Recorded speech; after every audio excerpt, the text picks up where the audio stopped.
Naku po mga amigos, bad news po. Mukhang hindi na po talaga matutuloy ang sagupaang David Benavidez at Saul Canelo Alvarez. Panibagong paraan po ni Canelo Alvarez para makaiwas kay David Benavidez inilabas na. Kasi nga po mga amigos, gas-gas na yung palusot ni Canelo na ayaw lang niyang labanan si David Benavidez noon dahil daw isa ring Meksikano. Pero dahil Mexican nga din po si Jaime Munguia ang kanya makakalaban sa May 4, hindi niya na po pwede gamiting palusot yun ngayon. Gas-gas na kumbaga. Kaya naman heto na po ang bagong palusot mga amigos. Lalabanan lamang daw po ni Saul Canelo Alvarez si David Benavidez kung may promoter na mag-aalok sa kanya ng $150 million to $200 million.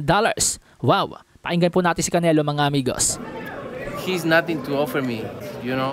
I'm the one. So one promoter who I work, they come and say, I offer to you 150 to 200 million.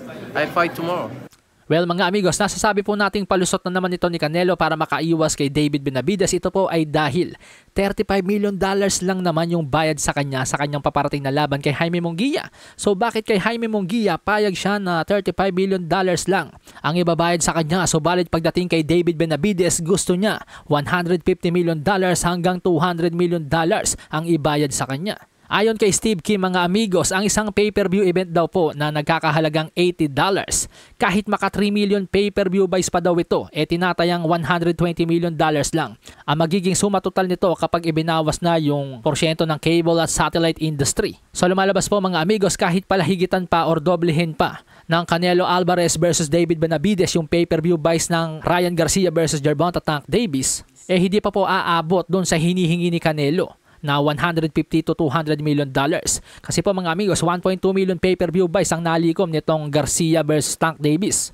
Pero ayon kay Steve Kim nga po mga amigos, kahit 3 million pay-per-view buys pa yan na nagkakahalagang $80, tinatayang $120 million lang ang papasok. Kaya naman sinong negosyanteng si Raulo ang handang magpalugi ng $200 million para lang makitang lumaban si Canelo kay Benavidez? Kaya naman sa aking opinion mga amigos, paraan lamang ito ni Canelo para hindi na siya i-pressure ng mga tao na labanan pa si David Benavidez. Isa itong kondisyon na alam niyang medyo imposibleng maibigay sa kanya. Pero kaya nga po ganun kahirap yung kondisyon na hinihingi ni Canelo, ito ay upang hindi na matuloy yung laban nila ni Benavidez.